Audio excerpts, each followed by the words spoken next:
In this video, we've put together reviews of top 5 best cheap graphics card available right now. We've included options for every type of consumer. If you want more information on the best and most up-to-date pricing on the mention, be sure to check the links in the description below. Okay, so let's get started with the video. Starting of our list at number 5 is the Gigabyte Radeon RX 5500 XT.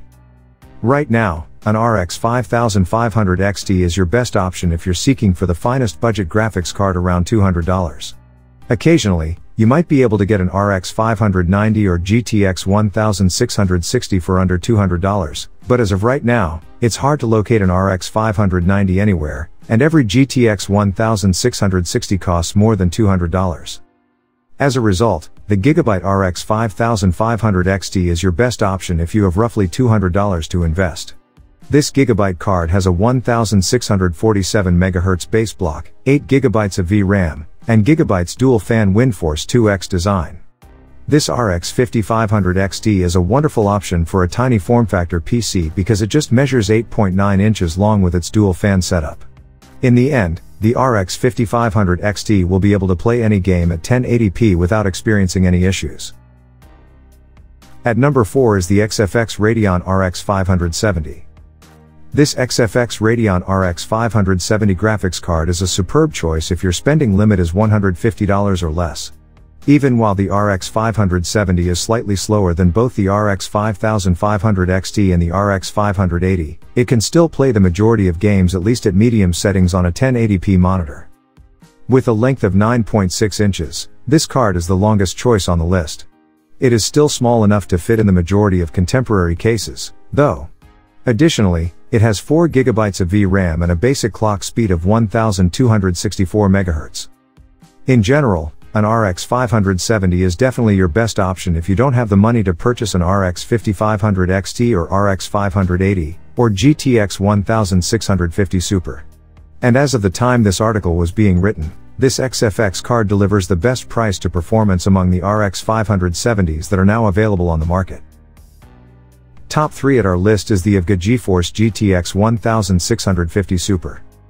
The truth is that, at the current price points, AMD cards seem to make more sense in the sub-$200 price bracket, despite the fact that it could appear from this essay that I have something against NVIDIA cards. The RX 5500 XT outperforms the GTX 1650 Super, while the RX 580 is a superior purchase because to its additional 4 GB of VRAM and lower pricing compared to the 1650 Super. The GTX 1650 Supers might be worth a look, though, if their pricing were to drop to a level that is comparable to or lower than the RX 580. And if they do, one of the better possibilities would be this EVGA card. It has a 4 GB VRAM capacity, a dual fan setup, and a base clock of 1755 MHz. Additionally, it is 8.0 inches long. Moving up at number 2 is the Gigabyte GeForce GT 1030. This Gigabyte GeForce GT 1030 graphics card is an additional sub-$100 choice. It is the most affordable choice on this list, coming in at little under $85. A GT 1030 is also a great choice if you're on a tight budget and want to create a new gaming PC or upgrade an old computer. Even in demanding games, it won't provide you fantastic performance in-game, but it can tide you over until you can afford an upgrade. In the end, the GT 1030 is an entry-level card that won't be suitable for the majority of users. However, it should work if you are on a tight budget and want a cheap GPU to get by. And at number 1 is the XFX Radeon RX 550. There are a few possibilities available if your budget for a graphics card is less than $100. The RX 550 is currently the best GPU under $100.